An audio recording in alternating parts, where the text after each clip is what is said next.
Fala galera, salve salve, torcida tricolor, começando mais uma semana, trazendo informações para vocês aqui no canal do Lessa, depois da derrota de ontem, a segunda consecutiva no Campeonato Brasileiro, lá no pântano do Alfredo Jaconi, na piscina do Jaconi, e isso ainda está rendendo assunto, e eu também vou falar aqui neste vídeo. Ontem a gente falou bastante sobre as circunstâncias dessa derrota do Fluminense, tem um vídeo aqui, tem a live pós-jogo, claro, e o vídeo que eu fiz aqui de análise, falando não só sobre a partida, mas projetando o futuro a curto prazo que teremos pela frente.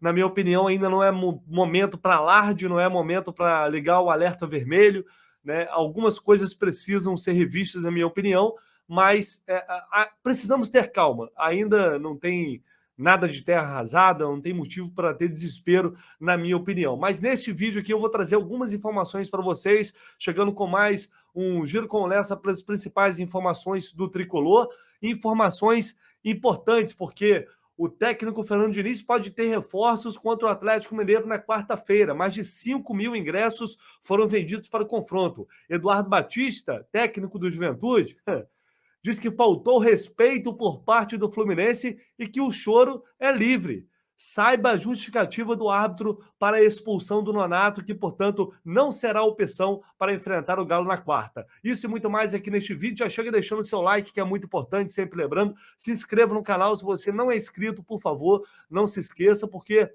a gente está aí firme e forte na meta para a gente bater 30 mil inscritos e aí depois eu vou sortear uma camisa oficial do Flu aqui para vocês. Promessa é dívida e, evidentemente, eu vou cumprir. Então, preciso muito da ajuda, sempre contando com o apoio de vocês, beleza? Então, vamos embora. Eu vou começar falando aqui do Nonato. O Nonato foi expulso ontem e é uma coisa que a gente precisa falar também. O David Braz foi expulso no jogo contra o Flamengo no banco de reservas, depois de já ter sido substituído. Aí o Nonato ontem vai xingar o árbitro no banco de reservas, nem entrou e é expulso. Aí, pelo amor de Deus, né? Eu falei nas análises de ontem que não dava para, na minha opinião, pelo menos, né, para a gente fazer críticas técnicas e táticas ao time num jogo daquele, num polo aquático daquele. É a minha opinião, tem gente que discorda, ok, problema nenhum. Agora, questão de inteligência, de bom senso do jogador, aí já é outra história. Aí o campo alagado não atrapalha, aí a chuva não atrapalha, é apenas questão de inteligência. Pelo amor de Deus, né? Não dá para todo jogo ter um jogador expulso no banco de reservas. O Diniz precisa ver isso. Deixa alguém falar, deixa o auxiliar falar, deixa o André Carvalho falar, deixa outra pessoa falar. Não pode o Nonato pegar e mandar o cara tomar naquele lugar e ser expulso, pô. Então, vou trazer para vocês aqui o que o árbitro relatou na súmula para justificar a expulsão do Nonato. Ele diz aqui, por sair do seu reservado, ou seja, do banco de reservas, com o dedo em rixe, dar um soco no ar e dizer as seguintes palavras em alto e bom som para o assistente número 1. Levanta logo essa merda, vai tomar naquele lugar. Então, assim, pelo amor de Deus, né, gente? Aí fica difícil. E ele também expulsou o médico do Fluminense, o Ricardo Oliveira. Não dá para jogador ficar no banco todo jogo sendo expulso. O árbitro é um irresponsável, não teve um mínimo de bom senso para interromper o jogo de ontem. A gente já falou disso aqui. É um árbitro que ainda é jovem, é fraco, na minha opinião. Não gosto do Jefferson. Mas aí, enfim, aí você dá motivo, né? Aí você dá motivo. Vai discutir o quê? Isso é o que está na súmula. Portanto, o Nonato, ele não será opção para o técnico Fernando Diniz no jogo de amanhã, porque foi expulso de maneira infantil, de maneira besta. No jogo de quarta-feira, perdão. Bom, e ainda sobre esse jogo, ontem o Eduardo Batista, técnico do Juventude, concedeu uma entrevista coletiva, que eu vou compartilhar aqui com vocês também, para falar do que foi o jogo. E ontem a gente já tinha tido uma repercussão disso também, né? Ele dizendo que o choro é livre, disse o Eduardo Batista. O choro é livre. Eu não tinha visto a entrevista, essa resposta inteira, a resposta na íntegra, e eu queria trazer aqui para vocês, para a gente fazer uma rápida análise aqui, para a gente discutir em cima do que disse o grande Eduardo Batista, o grande técnico Eduardo Batista. Vamos dizer aqui o que ele disse, para a gente poder falar em cima disso. Quando eu entrei no campo e vi o campo alagado, em vez de pegar o microfone e reclamar, eu reuni meus jogadores, falei, o jogo é esse, ele vai se dispor assim. E não tem como, a não ser que venha uma ordem de fora, ele vai cancelar. Então, não tem desculpa, não tem muleta. O jogo é esse, não tem passe curto, são bolas longas, são briga no alto, bola de espaço, né, evitar falta próxima à área, nas faltas próximas à nossa área. A equipe, nós colocamos 6 jogadores muito altos ali, forçar essa bola, né? Então, assim, esse é o mérito. Em nenhum momento aqui eu falo, gente, tá chovendo, o que nós vamos fazer agora? Eu não fui chorar em lugar nenhum. Até aqui, o Eduardo Batista, ele está completamente certo, né? A estratégia, ele orientou os jogadores, né, de acordo com a situação do gramado. A estratégia ela foi traçada em cima daquele contexto ali em que era impossível se jogar futebol. Era impossível jogar com bola no chão. E essa inteligência, de fato, faltou ao Fluminense. Isso aí a gente pode criticar. O Fluminense demorou uma eternidade para entender como tinha que atuar num campo como aquele. Talvez porque a filosofia do treinador seja o oposto disso, e aí o cara fica com aquilo na cabeça, né? E é difícil fazer diferente, mas tem que entender, gente. E tem que ver a ordem de fora também. Mas daí eu falo que também é uma inteligência do jogador. O cara tem que raciocinar. O cara tem que se ajudar. E aí isso realmente faltou ao Fluminense. Quando, no segundo tempo, o Diniz coloca jogadores mais fortes, jogadores até muito mais que faziam muito mais sentido dentro daquela situação ali de gramado, de polo aquático, jogadores mais fortes, né, com mais pegada, mais altos, o Fluminense melhora no jogo. Mas aí já é tarde demais. Eu vi o que tinha que ser feito, reuni os jogadores, por isso que eu falo que o mérito é deles. O jogo é esse, não tem por onde correr. Né? Então, se o Fluminense vai desmerecer, é claro, né? Ou vai chorar, né? O choro é livre. Né? O choro é livre. Mérito a equipe do Juventude, que entendeu esse lado, como você disse, nós treinamos em Campo Seco a semana inteira, inclusive no Jacone. Talvez o choro é livre. Isso aqui é babaquice. Isso aqui é babaquice, mas eu vou falar mais depois. Eles não acompanhem a nossa equipe. A nossa equipe é uma equipe que propõe jogo, uma equipe que jogou lá em Fortaleza, que propôs jogo, que tentou jogar, que pôs a bola no chão, uma equipe técnica. Então, se tem alguém prejudicado por esse gramado, com certeza é a Juventude. É um piadista, nosso Eduardo Batista, né? Não, cara, é inacreditável. É um piadista. Com certeza. Nós respeitamos muito a equipe do Fluminense. As estratégias foram muito em cima da equipe do Fluminense, porque o Diniz ele monta a equipe um pouco diferente das outras equipes que a gente enfrentou. Então ele teve um cuidado, um respeito enorme aos seus jogadores. Como eu disse aqui, o Reputo tem um centroavante Cano, que é aí está entre os 3, 4 da Série A, um gênio, que é o meio Paulo Henrique, né, é um gênio, o Luiz é um atacante jovem de muito potencial, né, então assim, ele tomou esse cuidado, né, e a vitória ela veio por causa desse cuidado, desse respeito, né, talvez tenha faltado respeito. Talvez eles tenham a falar que a gente ganhou por causa do campo, talvez tenha falta de respeito a eles. E por isso que eles perderam. Nós conseguimos o resultado, que nós entendemos, nós transformamos uma estratégia muito diferente disso, e principalmente a coragem dos jogadores, a briga, a luta, a entrega. E o Fluminense ele só melhorou no segundo tempo, quando eles botaram 9 jogadores na saída e começaram a dar chutão para frente. Né? Mas nós estávamos no segundo tempo muito mais próximo do segundo gol. Nós tivemos 3 faixas reais de gol com chegada trabalhada. Quer dizer, nós propomos, o nosso gol ele foi trabalhado, ele foi chegado, nós conseguimos jogar. Né? Nós conseguimos pôr a bola no chão. Se você ver as chances de gol no segundo tempo, foram jogadas tramadas, com infiltração, mesmo em toda a dificuldade, foi uma equipe que tentou jogar. Ela não se omitiu e não se escondeu atrás de um campo ruim. Em nenhum momento a equipe se escondeu. Então venceu a equipe que teve coragem, que entendeu o jogo, e se o campo estava bom ou ruim, aí, meu amigo, aí é questão de você saber onde procurar. O que eu tenho a dizer, eu não tenho nada para falar do Fluminense, até porque eu não sou treinador de lá, e o que eu tenho que exaltar a briga desses jogadores, a valentia, a entrega, a coragem, né? E hoje a gente mostrou mais do que nunca o espírito jaconeiro. Mais do que nunca a gente mostrou isso. A gente não tinha mostrado isso longe de casa contra o Avaí. Né? Então, enfim, já deu para entender bem. Falar que o Juventude propôs o jogo, trabalhou, infiltrações no campo daquele, cara, é realmente inacreditável. Dizer que o Fluminense faltou com respeito, que ninguém no Fluminense Nem o Diniz na entrevista coletiva, nem na nota oficial divulgada pelo Fluminense, assinada pelo presidente Mário Bittencourt.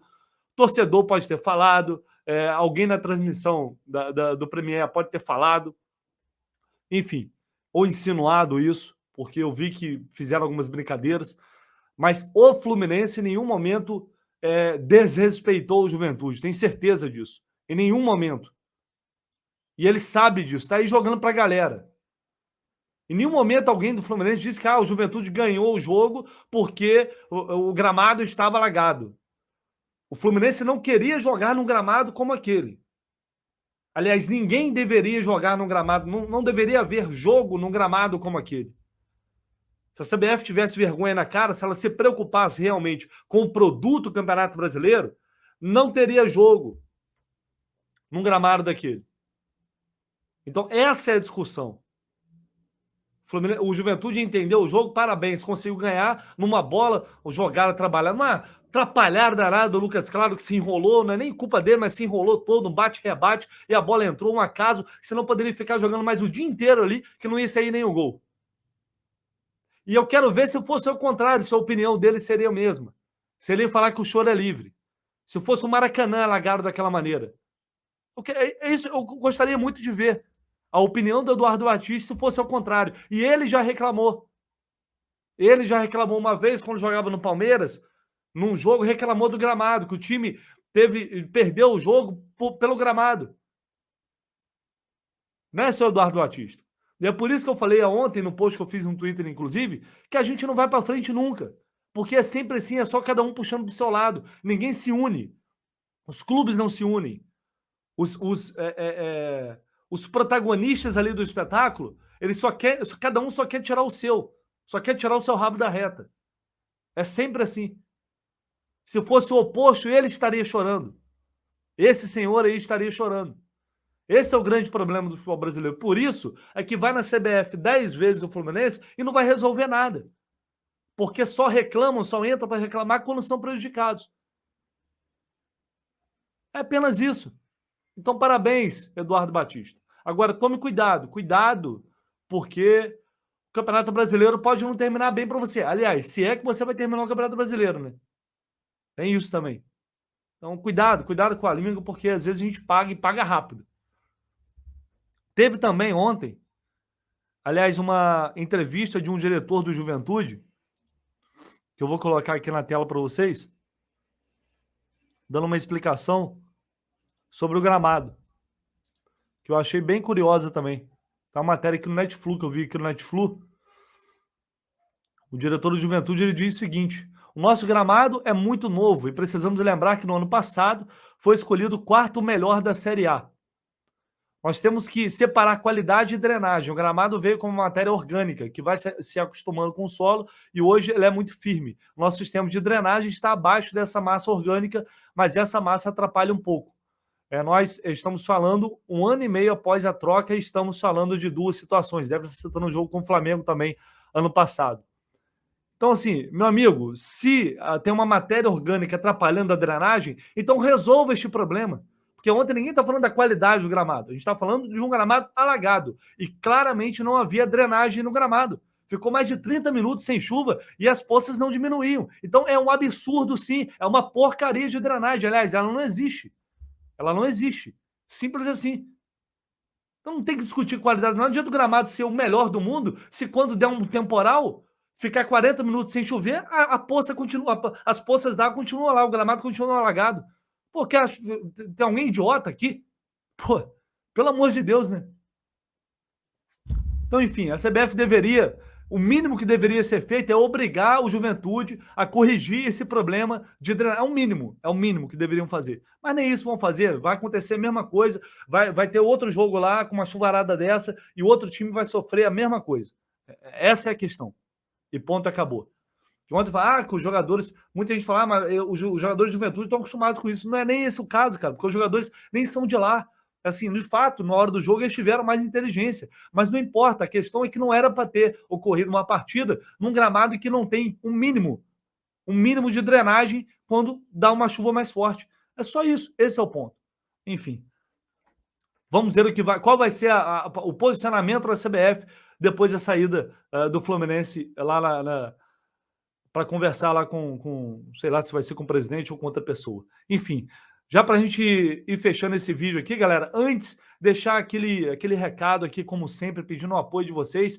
A BR4Bet é parceira aqui do canal, patrocina este vídeo, e eu venho sempre convocando vocês. Hoje, por exemplo, já ganhei uma grana no Jogo do Brasil. Qual é o atrativo? Vitor, o que eu vou ganhar também se inscrevendo na BR4Bet, fazendo inscrição? Está aqui no comentário fixado e na descrição do vídeo. É só clicar ali, é fácil, você vai lá, faz seu cadastro e automaticamente você vai ter o dobro do primeiro depósito para apostar. Se depositar 70, 140, 80, 160, 100, 200, é o dobro de cara para você apostar e ganhar uma grana na BR4Bet. Muita gente mandando mensagem que está curtindo bastante o site, eu fico muito feliz, é um prazer. E é mais uma maneira que você tem de apoiar aqui o canal. Pode ir pelo QR Code aqui também, só apontar a câmera do celular, você vai ser direcionado lá para o site da BR4Bet, faz a sua inscrição e depois é só curtir. O saque é via Pix, não tem complicação, não tem burocracia. E aí é só você juntar a sua paixão com o futebol, pelo Fluminense e pelo futebol, e aproveitar ainda para ajudar o canal do Lessa e também ganhar uma grana, beleza? Conto sempre com o apoio de vocês. Muito obrigado, vai lá que vocês... Tenho certeza que vocês vão curtir. Para a gente fechar aqui o vídeo, galera, técnico Fernando Diniz pode ter o retorno, terá certamente o retorno de David Braz, que está suspenso. John Ares voltando da seleção colombiana. A gente vai falar mais sobre o John Ares em outro vídeo aqui. Aí vai depender da comissão técnica o aproveitamento dele ou não, porque ele vai retornar nesta terça-feira, mas o Diniz não vai poder contar com o David Braz e Matheus Martins. Matheus Martins voltando para a seleção sub-20. Aliás, David Braz não, Nonato, que foi expulso, né? Então o Nonato está fora. E o Nino ainda é uma dúvida. A gente vai ter, Nino e Pineda são dúvidas, a gente vai ter que aguardar um pouquinho mais para saber até amanhã, para a gente ter notícias mais contundentes em relação a isso. Mais de 5 mil ingressos já foram vendidos para o jogo de quarta-feira. Tenho certeza que vai ser um jogão. O jogo é tarde, não é bom para quem trabalha no outro dia, mas você que pode ir, vá ao Maracanã, vá apoiar o Fluminense, porque eu tenho certeza que teremos uma grande partida e também acho que o Fluminense tem totais condições de vencer esse confronto, beleza? Tamo junto. Mais tarde eu volto atualizando vocês.